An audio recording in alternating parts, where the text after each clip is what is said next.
Welcome to Holland and Hobbs, and today we are joined with Doug Jones. He is a former U.S. Senator. He is somebody who has actually won a statewide election in Alabama, which we know ain't easy. That's He went from prosecuting one of the most historic civil rights cases in the state to representing Alabama in the Senate, and now he is running for governor. And we just want to talk about who you are, what you stand for, and why you believe you are the guy for Alabama. well, hey guys, look, thanks for doing this. I really appreciate it. We've been trying to get into a lot of these things, but the fact that you guys are doing this to just try to get the word out for everybody, they're interviewing any number of people. I think the more we can get the word out about folks in where we are and what we stand for, the better informed electorate we'll have in November. Hmm. I agree. So before we get into like the details of everything, just first off, people who might not know you, who live in a basement or a closet, who is Doug Or Jones? or don't do politics. Yeah, who is Doug Well, Jones? it's pretty simple. I mean, I'm a guy that's been lived in Alabama, was born in Alabama, lived here all my life, and I've been really blessed with the career and family that I've had over the years. I'm a husband, a father, a grandfather, and since graduating from the University of Alabama and then going to Cumberland Law School here in Birmingham, I've had just an amazing ride. To me, incredibly blessed ride in my professional life. It's been really something. Starting out working for Senator Howell Heflin from North Alabama, originally from Tuscumbia. Worked in his office for a year right out of law school, came back as an assistant U.S. attorney, where I started the road of involvement in the criminal justice system in Alabama and across the country. Really, I was able to do things that I really touched beyond Alabama with the Department of Justice and in some of the work that we've done.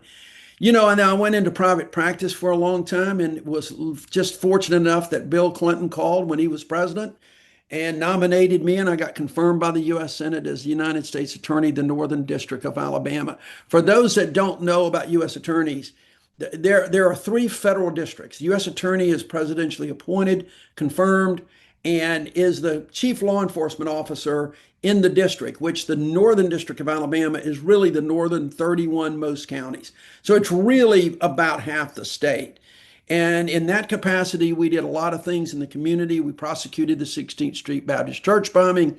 We had another bombing at a women's clinic in Birmingham, Eric Rudolph, who we also later determined had bombed the Olympics in 1996.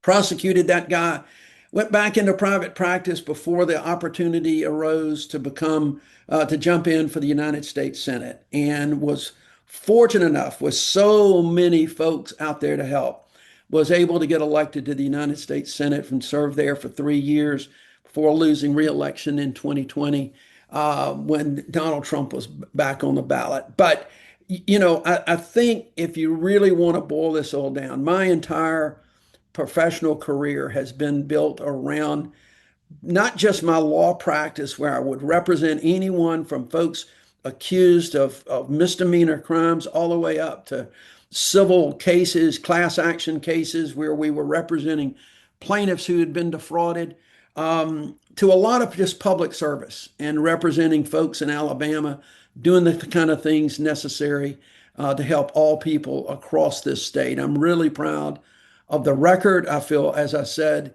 incredibly blessed to have had these opportunities and hope that I have an additional opportunity because there's so much that I think can and needs to be done in Alabama. So when you won Senate in 2017, you were the first Democrat in the state to win in 25 years for a statewide election. And a lot of that definitely, I say it definitely contributed to your opponent having a bunch of allegations against him at the time. Also, you were my first time to ever vote a Democrat in a state election. I had Awesome. voted in a presidential election, and that felt weird at the time. But then you were the first time that I ever voted on a state election, and then after that, I was like, "This is easy. Why would I do Yeah. anything else?" Well, I appreciate that. And look, that election was an amazing election. It was against Was. a flawed candidate for sure. But at the same time, that was the candidate that Republicans nominated. Okay. It was not like It was not like some weird groups did it. This was the Republican Party that nominated Roy Moore to run. He beat the guy that had been appointed to the U.S. Senate And he by. still got almost half the votes against you in that election. He did. I mean, and that's a testament to, I believe, the conditioning. I mean, the fact is that 100%. the fact is, I think Roy Moore also had a cult following, pretty much with his background. And I don't think you see that with the potential Republican nominee in Tommy Tuberville. I don't believe 1 second that he's got that kind of following.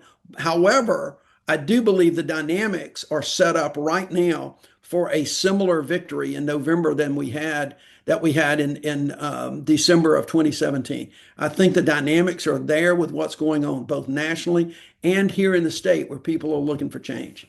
So speaking of, you brought it up, flawed candidate. I just want to check a couple notes. Were you born in Alabama? Of course, That absolutely. doesn't Or do matter. you Yeah, live in Alabama now? Have you lived in yeah. Alabama for the past 7 years? I've lived in Alabama all my life. So I you got a mean, drive, you got a driver's license in Alabama. I got a So driver's if you're going to license. go on vacation, say, you're going to leave out of an airport here in Alabama. Yeah, I live, I breathe, I work. Okay. It's always been right here in Alabama since I the would think day it's a I was very born. important thing. So if Okay. you live in Alabama, to be right, to 100%, be in Alabama. 100%. Right. Okay. Got that out of the way. It's- all right. So speaking of your past, so your biggest thing, I guess, what some people might say, Doug Jones, he lives off past fame and past success, and people will go back to your prosecution of KKK back in 1963 church bombing. How would you say when people say that, like he's just, a past rock star? Well, look, I think everybody can judge for themselves. When you get an election, every election is about the future. Okay. But when you judge candidates, you have to judge candidates on their record of service, their record of being able to get things done. Anybody can give a speech. Anybody can talk good things, especially with AI. You can go on AI these days and just, do your website and have all kind of fun issues. But the question is when the rubber meets the road, can you deliver? And I think that's what's important. And the success that we had, not only in the U.S. Attorney's Office, but the Senate, I think is really kind of past its prologue as to what to expect. Let me give you an example. We talk about those church bombing cases, all right? That was 20 something years ago. But the fact of the matter is, those cases have sat dormant. For a long time, U.S. attorneys came and went, attorney generals came and went, district attorneys came and went. But nobody except Bill Baxley in 1977 picked up that case and said, it's time for justice. It's Right. time to do something affirmatively because everybody was afraid of it. Everybody, oh, if I lose this, it's going to hurt me. Or in some cases, they were afraid to touch it because they didn't want to offend a certain segment of the population that probably wasn't going to vote for them anyway. So the fact is that we did that case. We did it in a way that got justice for those little girls, for their families, and this community, the greater community. You guys would be amazed that today, even today, I get asked to talk about those cases because there's things in there people don't know, and people appreciate the fact that we did it. The United States Senate is the same way. Look at the things that we actually got accomplished that nobody said they could get accomplished. Look at the things that we did for communities in Alabama, particularly, for instance, black farmers. I was able to work with Tim Scott. Black farmers had been shut out of all of the things going on with the U.S. Department of Agriculture. They couldn't get loans. They couldn't get crop numbers. They couldn't do any of that because they didn't have good title because they were heirs property owners. Tim Scott and I changed that. We got a bill passed. And you can count on the fact that those black farmers across this country and in Alabama are incredibly successful and appreciative of that. We got increased funding for HBCUs. We got increased and permanent funding for HBCUs. So my point is this. We are talking about the future. And when you're talking about trying to do things that are difficult in Alabama, like expanding Medicaid, working with public education, working for workers to try to get the minimum wage, you got to be able to demonstrate some level of success. And I've had that success before. We've had failures too. We've worked hard to try. But the fact is, success breeds success. And reaching across those aisles, and that history, past is prologue, guys, that history demonstrates what we can do if elected again. I wanted to ask a little bit about, so you got elected and it was a really cool election because it felt like for once we accomplished the unthinkable and people really got to use their voices and you could tell there was a lot of younger voters that are more progressive that got in there and voted. But then a lot of people say, well, he didn't get a second term. He must not have done very well while he was there. And I'm always like, no, no, that's not what happened. So why don't for those who are like, well, if you were so good, why didn't you get another term as Yeah. senator? I mean, I know the answer, but obviously you being the person could probably put it more eloquently just to Well, kind of explain that. I don't know about eloquently, but I think it's really unfortunate that Alabama at that point was going to vote overwhelmingly just straight ticket. We have straight ticket voting in Alabama. We're only one of 5 states that does that. And in presidential election years, Alabamans come out that don't vote in the governor's race. They don't vote in local elections. And those votes were not going to be Doug Jones votes. They were coming out to vote for Donald Trump. And if they were going to vote for Donald Trump, they were generally not going to vote for me. And that's why that happened. I got more votes, by the way, in that race. Okay. And let's just focus on pure numbers, not the W and the L. In that race, I got 920,000 votes. It's more votes than any Democrat in the history of Alabama has ever received. It is more votes. It was twice as many votes as at least two of my opponents got in 2022.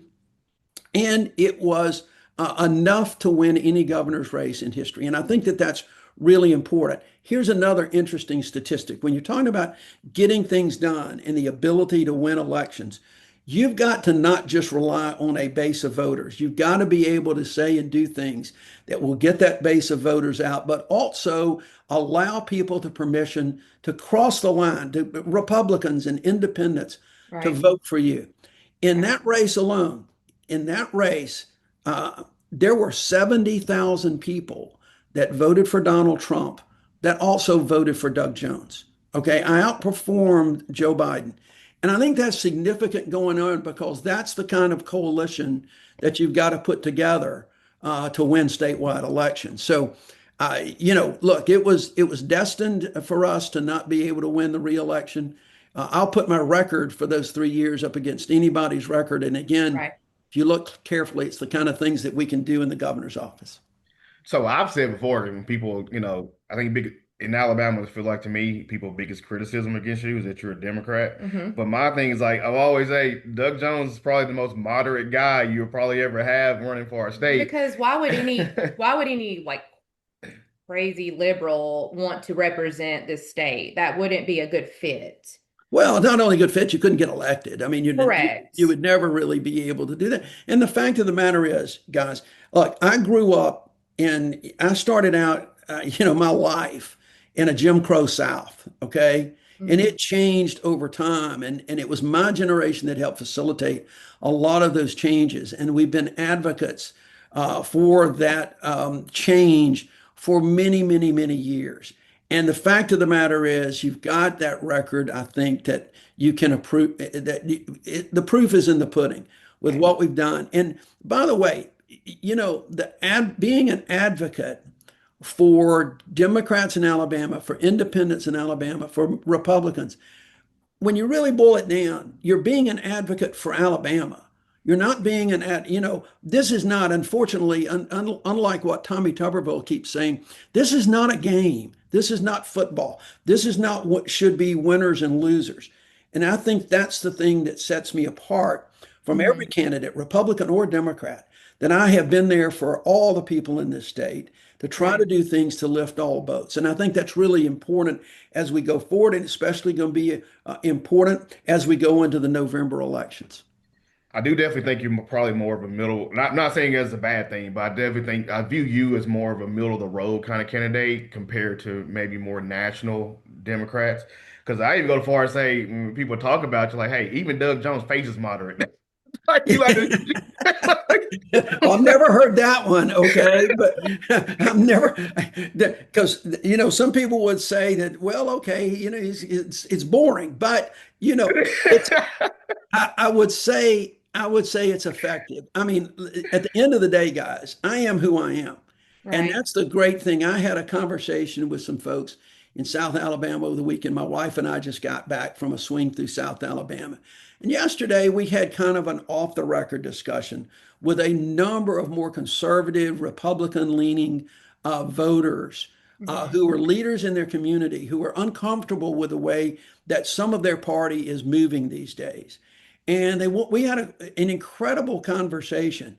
And one of the things I told them, I said, look, guys, one thing you will learn about me, and if anybody does their history and looking and does their homework about me, I say the same things regardless.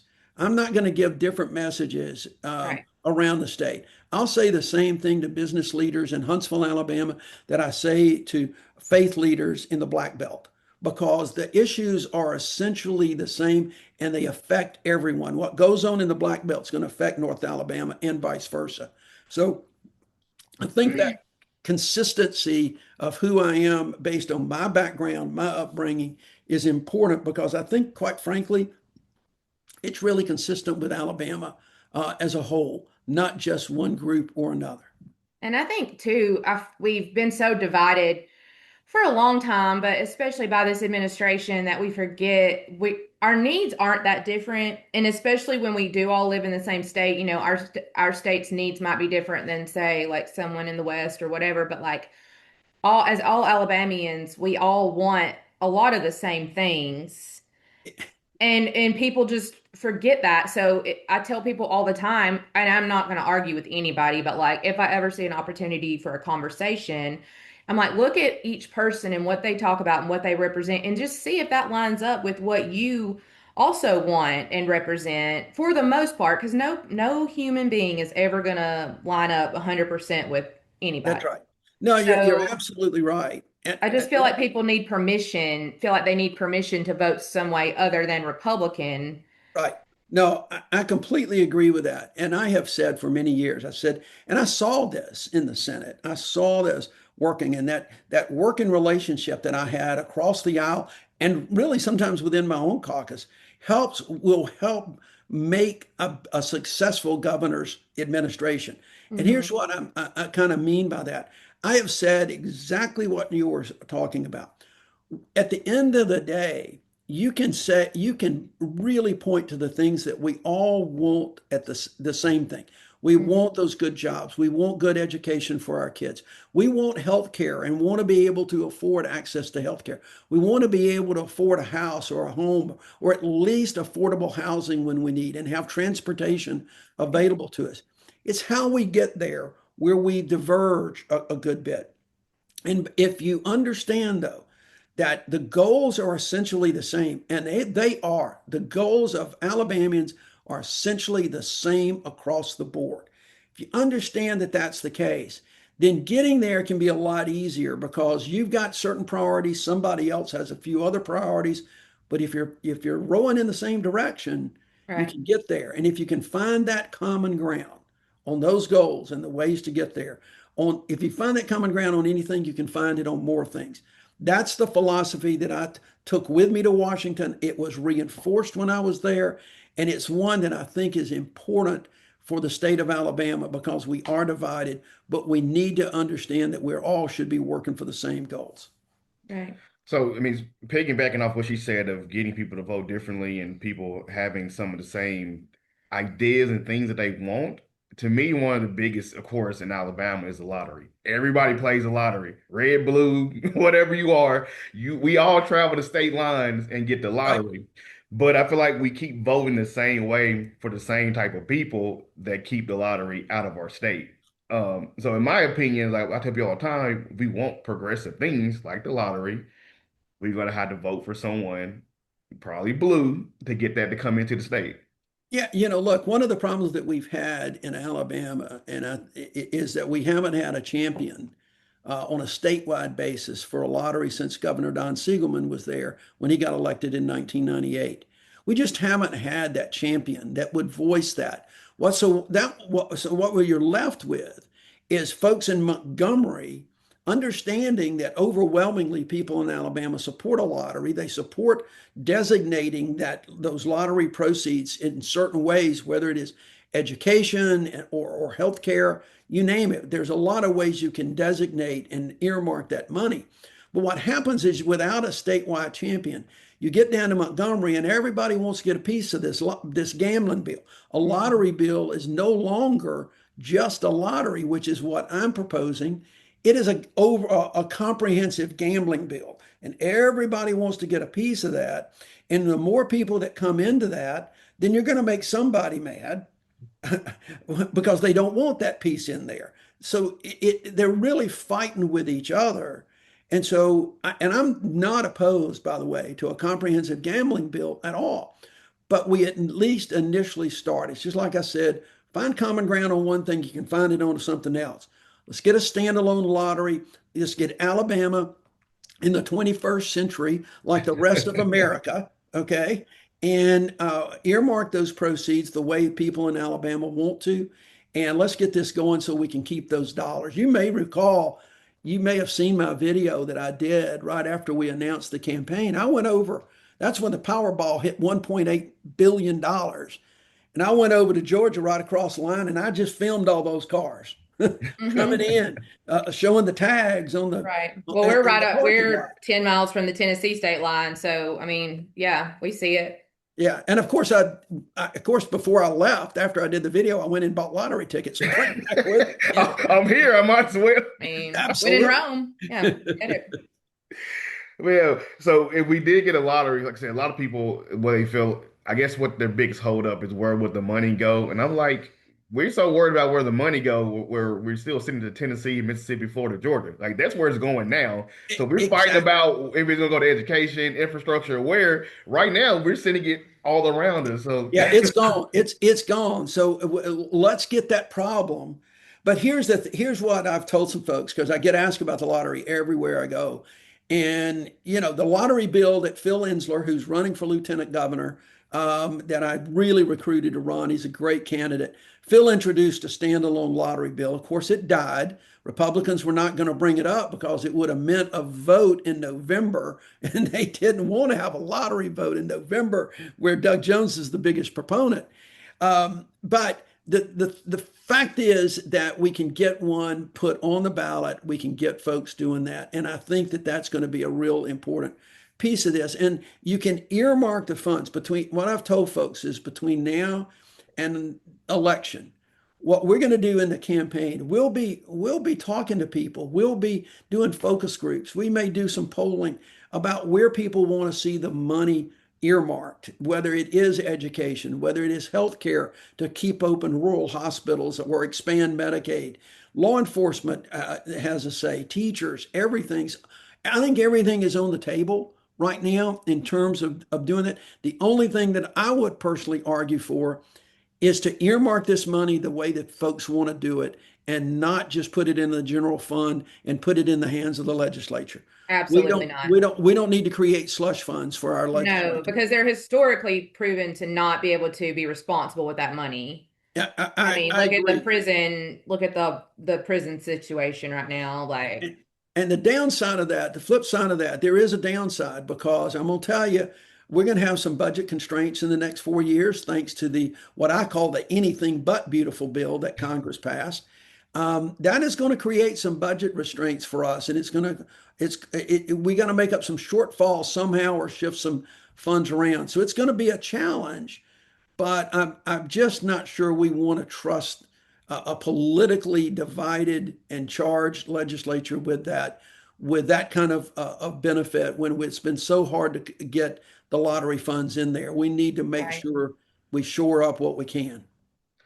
So speaking of like I said, the federal bill that passed, Alabama is definitely very well known to be a welfare state. And like I said, a lot of money is thrown away in Alabama because we don't have a lottery, because we don't have legalized marijuana here, even if it's just medicinal. There's a lot of tax dollars that could be in Alabama.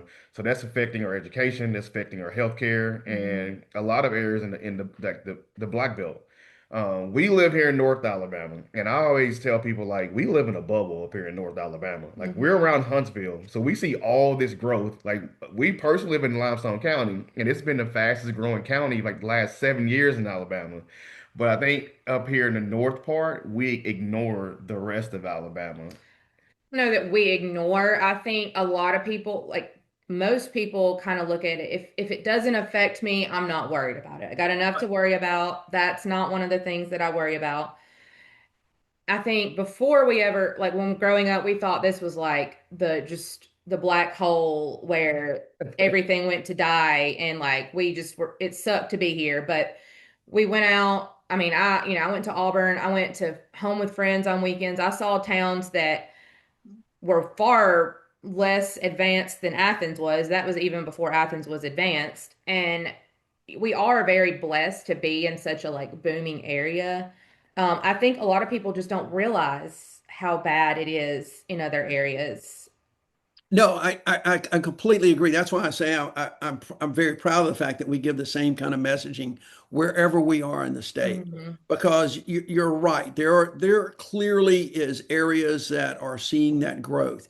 The one thing I might disagree with you, I don't think Alabama is a welfare state in the sense that it's just handouts going to poor people. We're a welfare state perhaps in the sense that we have a lot of federal dollars coming into Alabama, but they're just not going to Medicaid. They're just not going to SNAP. They're also going to support businesses in North Alabama. Most of that growth that you've seen in Alabama is federal government contracts that are huge amounts that are important to the economy of this state. Farmers also get subsidies. That's an important piece of their being able to survive.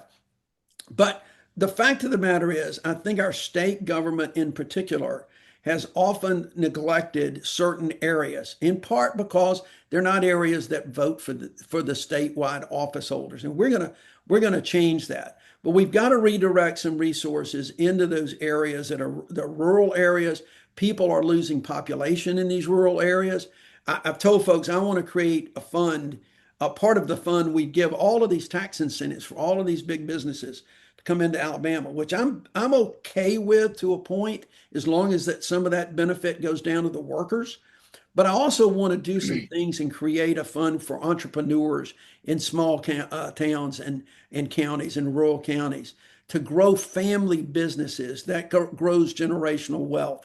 If we can give some, not just tax incentives to do the infrastructure and to start the business, but to help them along the way, give them advice, have Mhm. advisors there that can help them. I think that would go a long way. You mentioned though, and I think it's important. I didn't realize this when I ran in 2017. As much as I got out, I didn't really fully appreciate the water crisis in some of Alabama's counties, Mhm. the clean water that gets mixed in with the sewer sanitation problems you had. I went immediately and took a tour when I talked to Catherine Flowers and some others about the UN report that had come out about sanitation. And we were able to get grants and monies. So one thing that we did a lot of, getting grants and monies to upgrade personal sanitation as well as counties. We also got some broadband money. That's an important piece of this.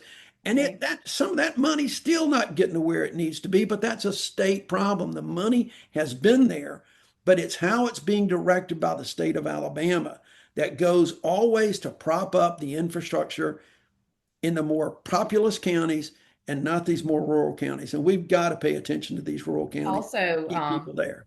healthcare, we learned from one of the other candidates we spoke to that there's counties with no hospitals. Where if they have one or two ambulances, one might be broken down, that kind of thing.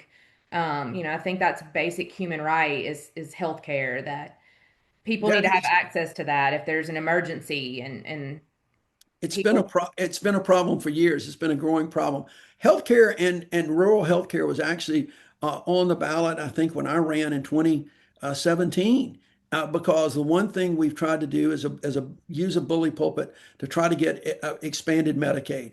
And for political reasons, our legislature and governor won't do that. And it's purely political at this point. It's not just for money. So we're going to expand Medicaid. On day one, the governor can sign the eligibility, expand Medicaid, and then be that champion to work with the legislature to fund the money. But once that is funded, you're going to get billions of dollars in there that can help rural hospitals, that can attract the doctors, attract the nurses. We've got to reverse this trend somehow, some way, or we're going to be in real trouble. We just can't have UAB and Huntsville Hospital and the University of South Alabama being the ones to try to give health services across the state.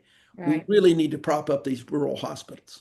I think I know the UN report you said, didn't it say that some parts of Alabama was like a third Well, world yeah, country? remember that report's quite old now. That Yeah. report's at least 8 or 9 years old.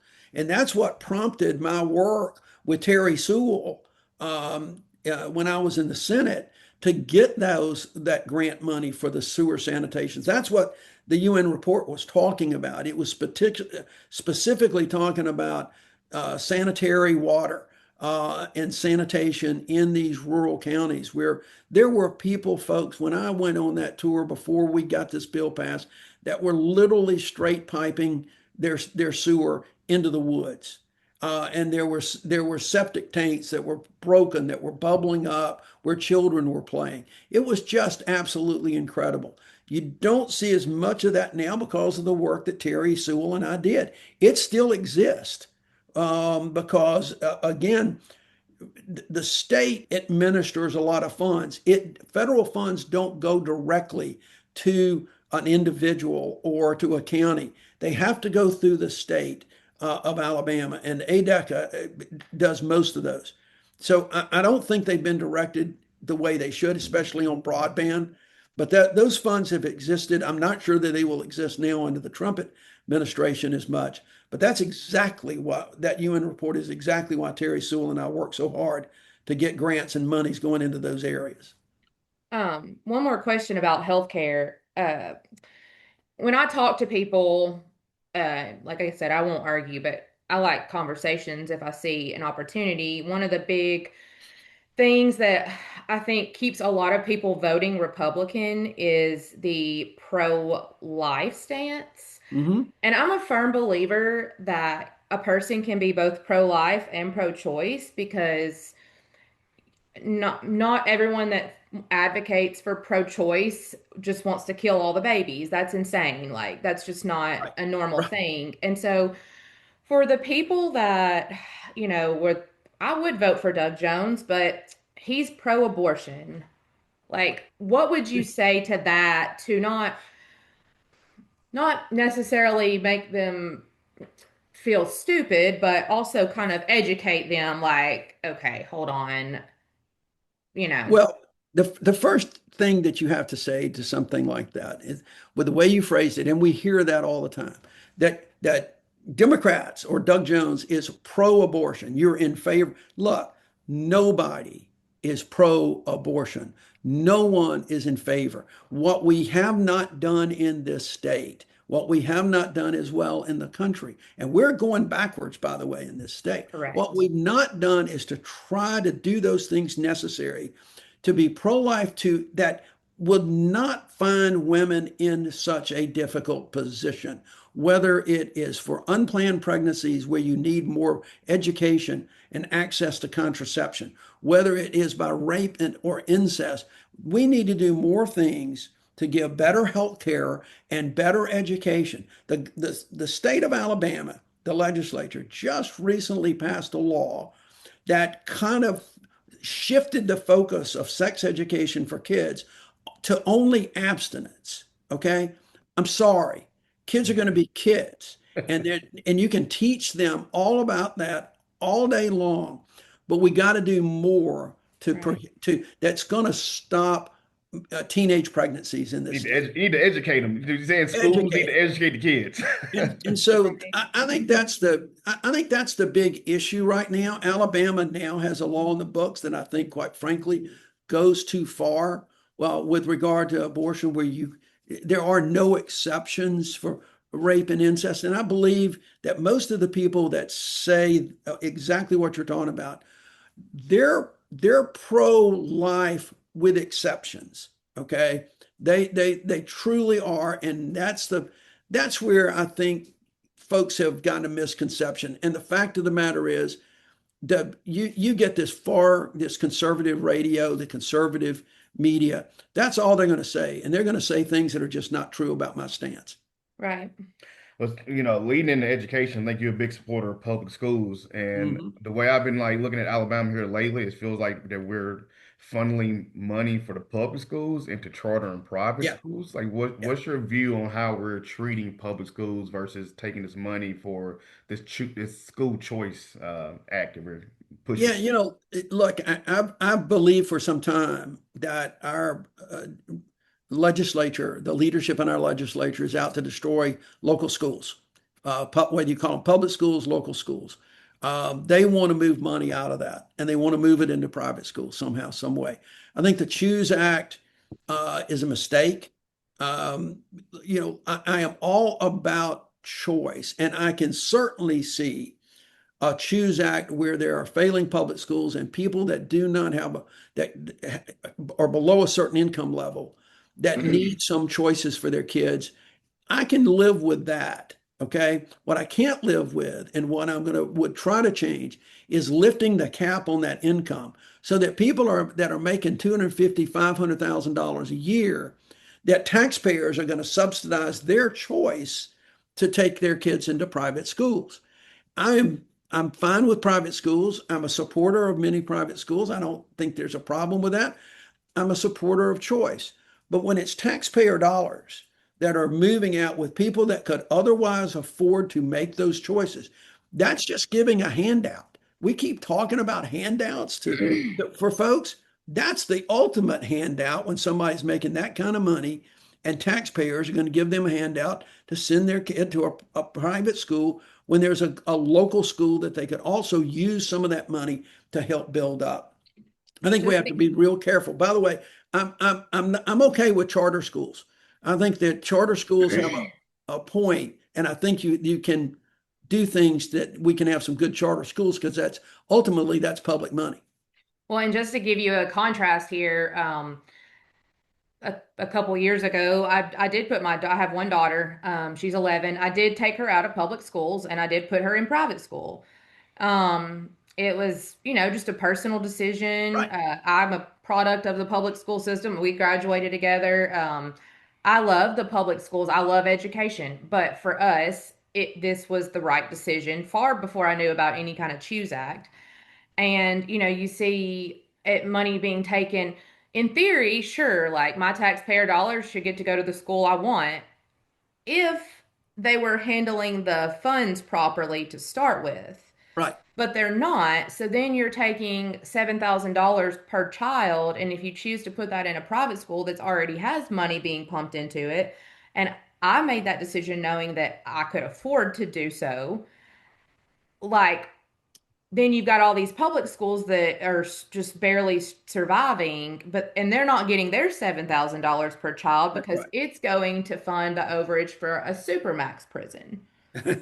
Well, no, So, yeah, look, I agree with you. I think choice is good, but taxpayer funded choices, I think you got correct. to have a question about, and I think that's the real issue. But I think we could do more to help the local schools. Mhm. That's where we're really struggling a little bit. I think in some of these counties where there are no private schools, or either one private school, not enough. You don't want the schools in that community, when those communities start losing kids from their school system, it's going to affect the entire community. And so I think we have to be very careful on how we're approaching this. But I could live with an income cap on that and I giving agree. folks a choice that doesn't otherwise could not afford to make Correct. those choices. But if you can afford to make that choice, then great. That's just you afford to have a nice car or not. You just do the things necessary. There's a lot of folks I know that literally buy houses where they can make sure that their child is in a good school system. That's a matter of choice as well. Right. So speaking of prisons, since you brought that up, there was a big documentary that came out last year to put Alabama on the map, the Alabama Solution. You having that background as an attorney, I guess when that documentary came out, how did you look at Alabama prison situation? Well, I would say that even I was shocked. I have been in and around the criminal justice system in Alabama now for 40 something years. And even I was shocked and horrified by what I saw on that documentary film. I knew that I've been to those prisons, but I was in, areas where I didn't get to see everything, obviously. Right. And I've seen some bad conditions, and I knew the conditions were bad, but I didn't realize that they were just horrific. And that does not reflect, look, we can be tough on crime. We can make sure that those that commit crimes are punished without running some kind of inhumane institution where overwhelmingly the people that are in Alabama's prisons will, in fact, get out one day. And we need to make sure that when they get out, we don't just close the door behind them and say, good luck in society, but that Mhm. we've given them some tools to make a go of it when they get that they've got a place to go, that they can have a job, they can be productive members of society. And that's where I think more reentry programs are good. But I will tell you guys, I think the thing about the Alabama Solution, that documentary, that has really, by simply shining a light on that system, we can shine a light on that system. We can shine a light on Alabama government, more transparency across all sectors of government, I think would help the state so much. We would be more efficient. We could be more services, but we've got to put a light on it because right now, the people that own those contracts, the people that are in power, it is in their personal best interest to keep that light as dim as possible. Being a being like a prosecutor, would you, like, in my opinion, I think that Alabama, we have two issues with our prison system. One, we lock people up in prison for like small crimes, mostly marijuana. Like if marijuana was legal, imagine how many people wouldn't be locked up right now. Right. And then secondly, it's like when people do get locked up, it feels like they never get paroled or it's so difficult to get paroled. And I feel like we have a system where we just throw them in and forget about them. Yeah.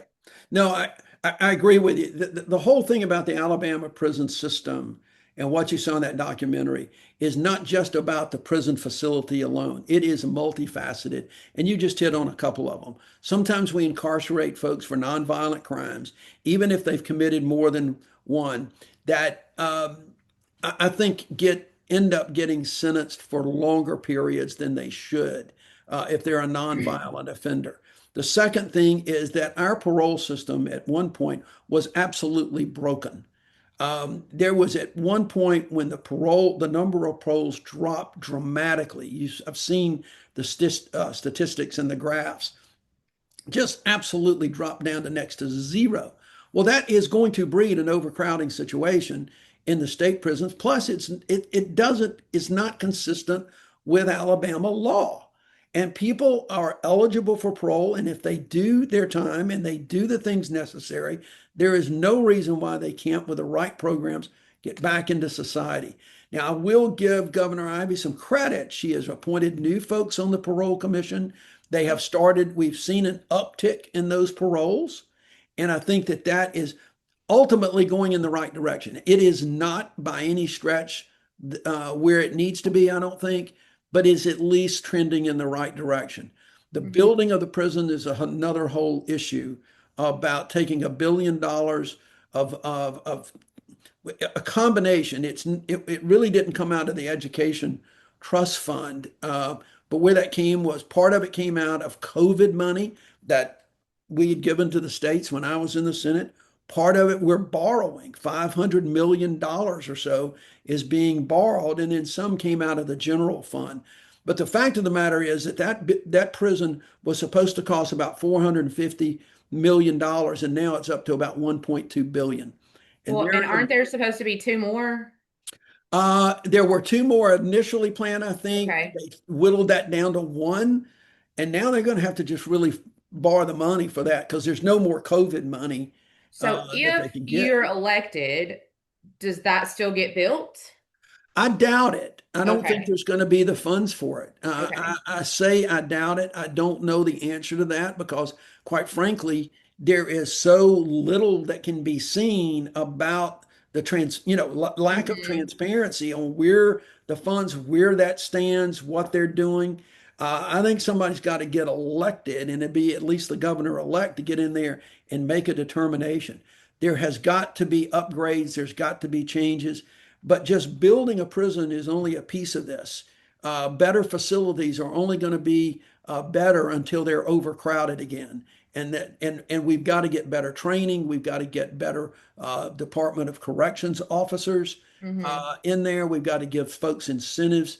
And quite frankly, we've got to hold people accountable. We got to hold them accountable for the way the money's spent, but corrections officers have got to be held accountable as well. And we've spent millions of dollars on lawyers who are defending the prison system, defending the indefensible, and that's got to stop. Yeah, like I said, I think if we fix our education, bring in more, more money through things to help people and help bring up our rural areas, poorest areas, that will go a long way and also helping our prison system as well too. Yeah, I agree. Look, it's a combination. Mental health is a piece of that. Make no mistake. It's Right. mental health for schools. Medicaid expansion would help in with the mental health stuff and get more services around there. Schools and stopping that school to prison pipeline is a big deal to try to get folks engaged. That's also going to give kids, do things to give kids something to do after school. There's a combination of things. There's not a silver bullet to correct the problem of Alabama's criminal justice system right now. It really takes a combination of state, local, and community action. Right. So, one thing that I was thinking about, see, like you said, we were building the three supermax prisons.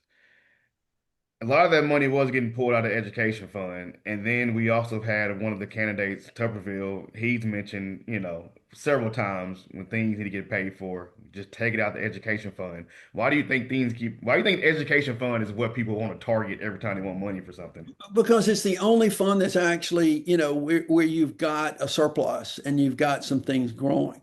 And so it's easy pickings.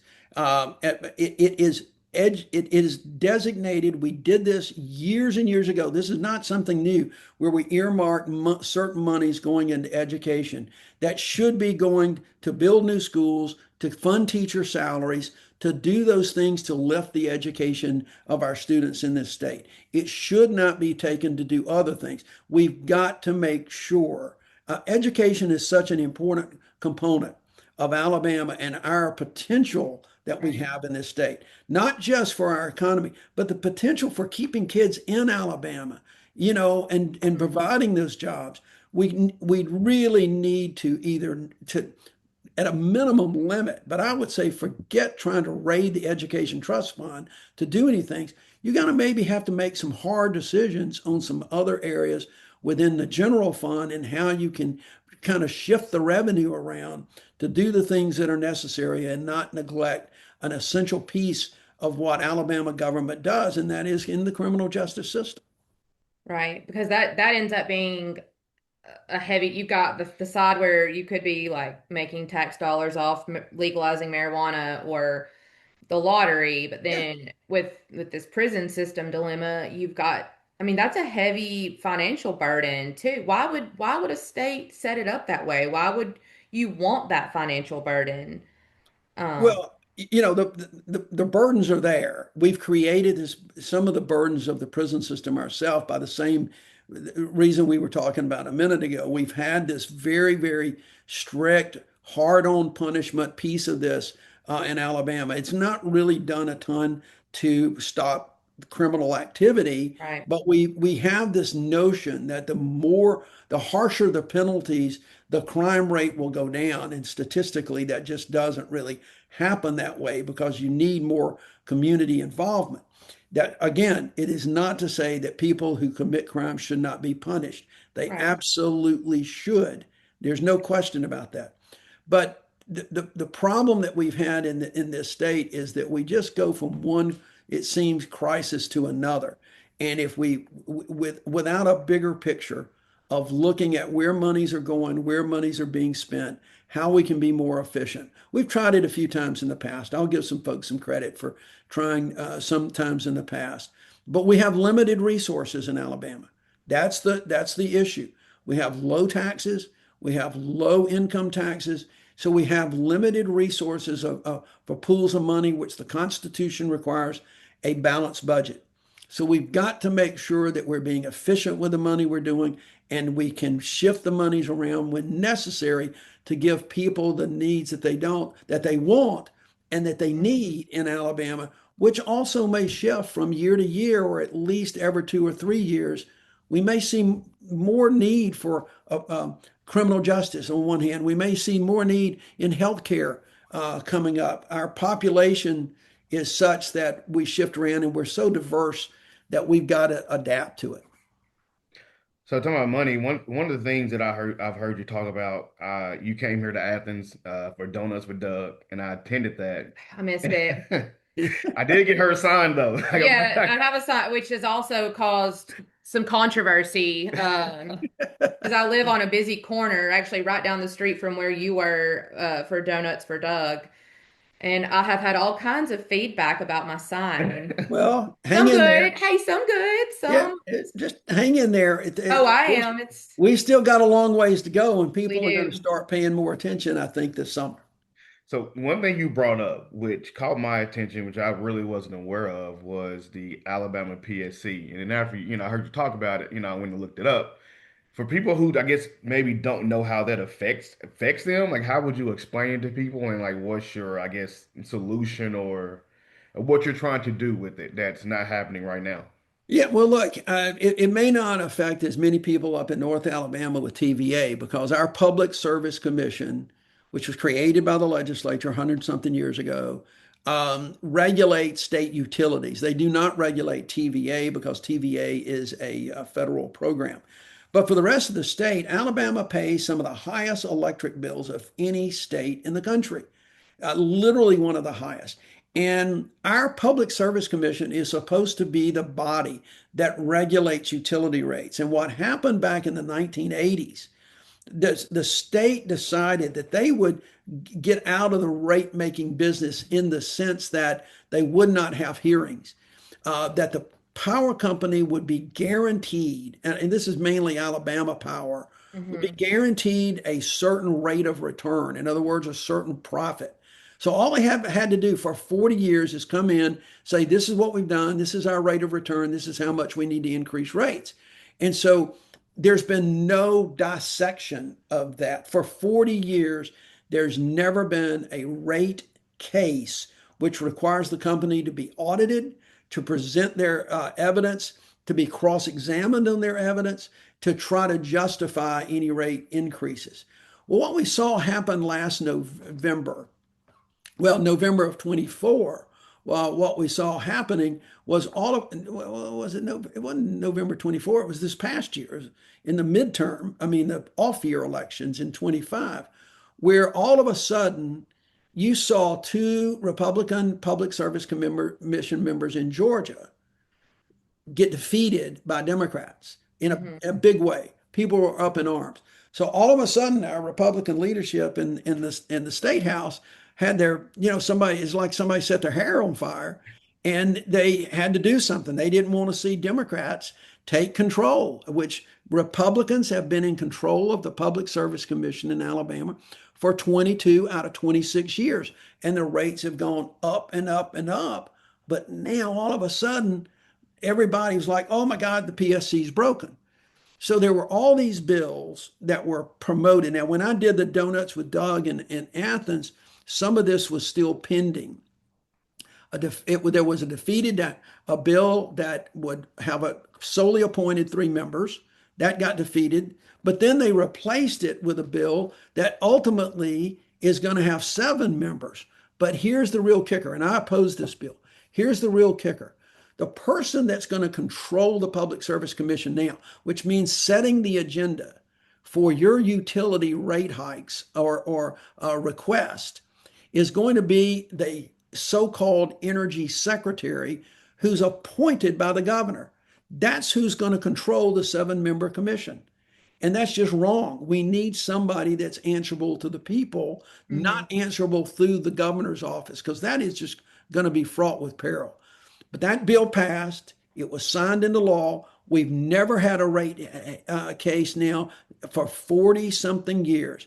So the point is, we've got to elect a governor now that will appoint someone that will set that agenda, require these rate hearings and rate cases to kind of bring Alabama's utility rates back in line because they're going to continue to go up and up. Well, I know your time is limited. Don't want to keep you, too long, but I do have like one last question for you to ask. So, this being a Republican leaning state, why do you think you're able to win it this time around?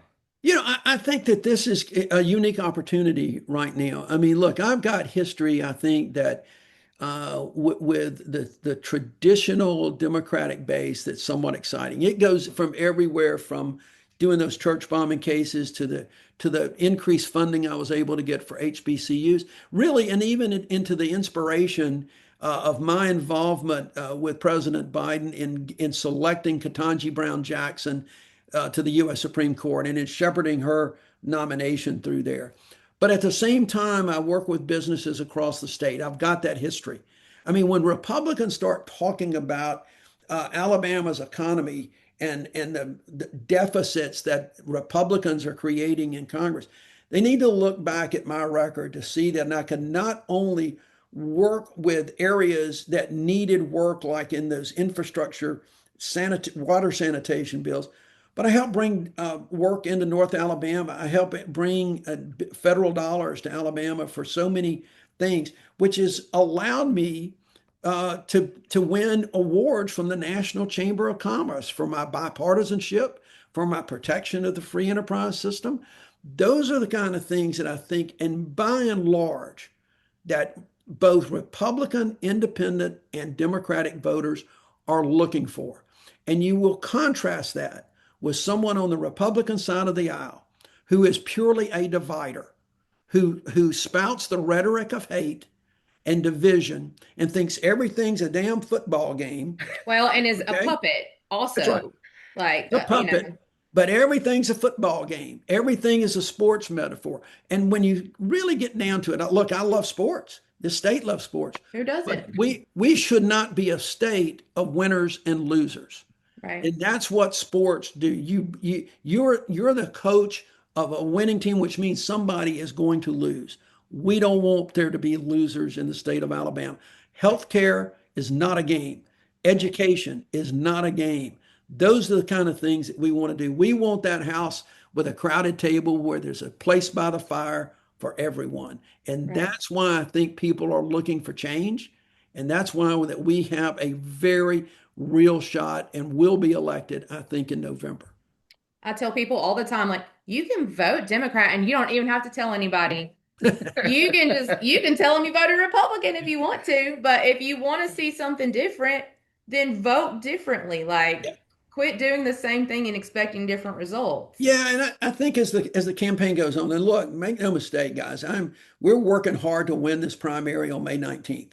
And I've got opponents and I've seen them and they're all taking shots at me because they know I have outraised them by whopping amounts. I've outorganized them. We've got a history for folks. So I get that. I'm a big boy when it comes to politics. I get the shots. But the fact of the matter is we feel good about getting through this. And when you look at the contrast between what we're doing and this, folks, we haven't talked about this. And if you give me just a minute, I want to say this because I think it's really important.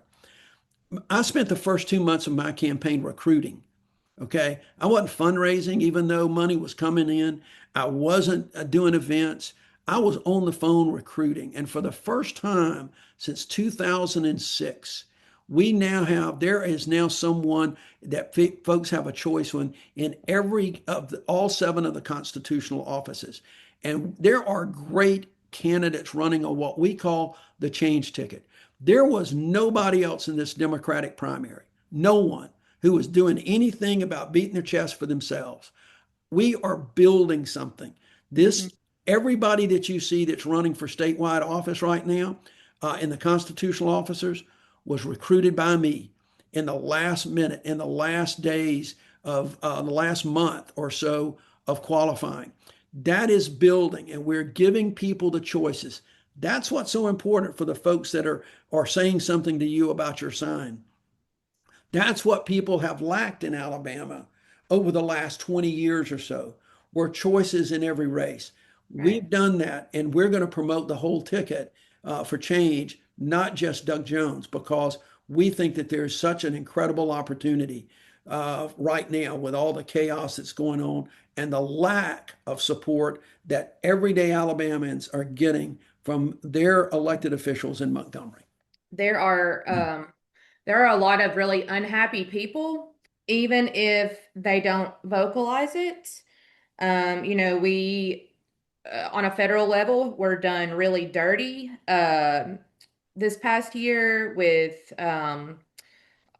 all the Doge Right. efficiency cuts, people that have worked in the government their whole careers. Farmers been hurt. My husband being one of them.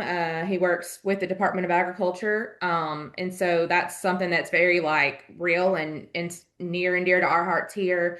You've got the Army installation, you've got NASA, all that stuff, and people are hurting and they're upset and they're not happy with Tommy Tuberville and how he's represented us on a federal level. Yet some people are so scared of the idea of voting for a Democrat that they would gamble that, on a state level, and that just blows my mind. No, Like, and look, Well, hold it's on one second yeah. before you go to piggyback off her, because I know some people they will not vote Democrat because of the fear of the unknown of voting for a Democrat. So it's a fear-based system. Well, and so that's the great thing about my race and my Right. me running. What you see is what you get, and I've got a history. Did I do everything in the United States Senate that they liked? Obviously not. That's not going to happen with anybody. There are Democrats that didn't like everything that I did in the United States Senate. But when you look at what my record in the United States Senate as U.S. Attorney, and really what I've done even in my private professional life, there is nothing to be afraid of. There is Right. nothing that folks should really be afraid of. And the reason why all of these other constitutional offices are important is because the more voices that we have out there that Hmm. will talk in everyday language, all politics is personal. And we Right. talk about that language, whether it's Violet Edwards, who is a Madison County commissioner, or Roz Houston running for treasurer. Ron Sparks, who was a two-term ag commissioner, will Hmm. be in these rural areas with farmers and talking. So these choices, I think, are going to break down those barriers where people are saying, well, wait a minute, this ticket for change is not something we should be afraid of. This Right. is not agendas that are anything but pro Alabama agendas. And that is going to be the contrast with some of the crazy crap you're seeing going on the other side right now. I mean, Pro- it I is think just not progress and moving forward should be the goal, and I absolutely. think you represent that well. Well, I appreciate that. And we're going to try to make sure that over the course of the summer and into the fall, we get that message out for the top of the ticket as well as all 7 offices and the 2 PSC spots that'll be open this year. The contrast is going to make people sit up and take notice. Right. all right, well, I think you ended it well. I like the line about no losers in Alabama and pro Alabama agenda. I think you Hmm. hit the nail with that. Absolutely. And we do thank you for joining us, Yeah. taking the time and giving us the opportunity to speak with you. So, It's my pleasure, guys. And I really hopefully appreciate educate you some having me. people. We'll get through this primary and then let's do it again as we start in the summer headed out. Okay. Let's go. awesome. Sounds good. Thanks for All having right. you, Doug. You have a good day, man. Thank See you you. too. Thanks. You too, guys. Bye bye.